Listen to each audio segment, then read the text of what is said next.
আসসালামু আলাইকুম ওয়া রাহমাতুল্লাহি ওয়া বারাকাতুহু। আজকে আপনাদের সামনে নবী সাল্লাল্লাহু আলাইহি ওয়াসাল্লামের হাদিস ও মাসআলা নিয়ে হাজির হয়েছি। আপনারা সবাই মনোযোগ দিয়ে শুনে যাবেন ইনশাআল্লাহ। 43 নম্বর হাদিস শরীফ, আহাব্বুল আমালি ইলাল্লাহি আদওয়ামুহা ওয়া ইন কাল্লা। হাদিস শরীফের অর্থ, আল্লাহ তাআলার নিকট ওই আমল সবচেয়ে বেশি প্রিয় যা সদা সর্বদা করা হয়, যদিও তাহা অল্প হয়। অদূতে সর্বর সমস্ত মুখ ধোয়া, দোনো হাতের কোনো সহ ধোয়া, মাথা মাসে করা, দোনো পায়ে টাকলো সহ ধোয়া।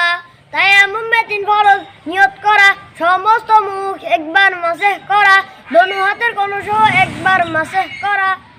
গোসলে 3 ফরজ ভালোভাবে কুলি করা, নাকে পানি দেওয়া, সমস্ত শরীর ধৌত করা। ভিডিওটি যদি আপনাদের কাছে ভালো লেগে থাকে বেশি বেশি শেয়ার করে দেবেন ইনশাআল্লাহ।